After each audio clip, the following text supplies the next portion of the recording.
McSorley's old alehouse has passed through a few different owners over its 165 years in operation, but they've all shared one common goal: to preserve McSorley's history and keep its traditions alive.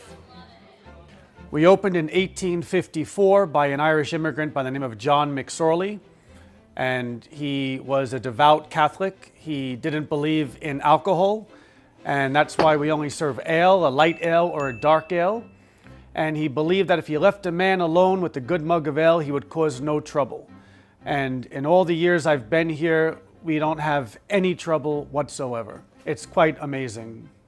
To this day, the only two drinks on the menu are McSorley's signature light and dark ales, which are cheap, reliable, and sold two at a time. $6, you get 2 beers at once, which is how I like to roll.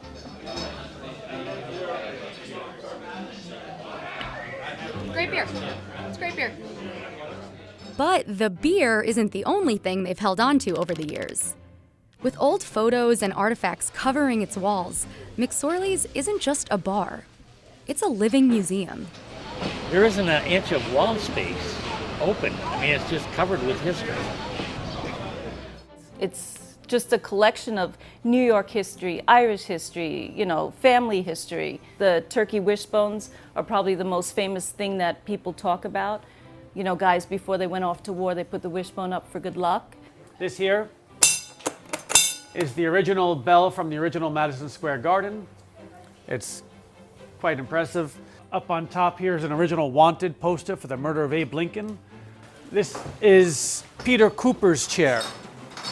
This is the chair that Lincoln sat in when he was here in 1860. So we have the original ice box right here.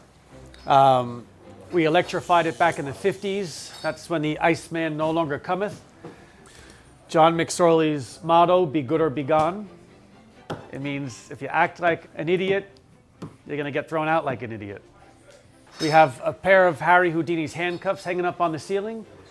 So he was here quite often. And, one day he performed a trick and then he disappeared on his bill too. We never buy anything and we don't just take anything. Customers have to have a real connection with the bar. Or, of course, if you're a veteran, we're honored that you're here and that you fought for our country or that you served in our military, and we'll take something from you.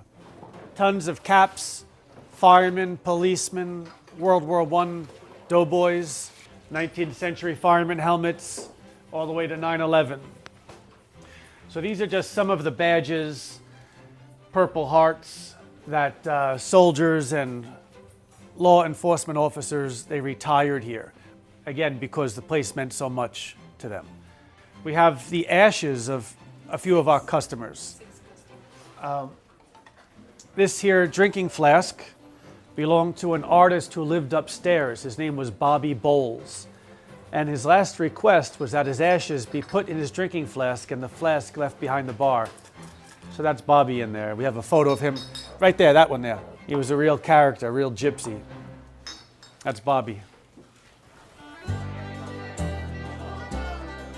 Well, it's one of the sole survivors of the old East Village. It's part of the feel of old New York. Yeah. We have families that have been coming to McSorley's for 3, 4, 5, 6 generations. Firemen, cops. Every time a kid turns 21, who's bringing him here? His father or his grandfather, because this place has such a profound meaning and a place in their hearts, and they want to carry on that tradition.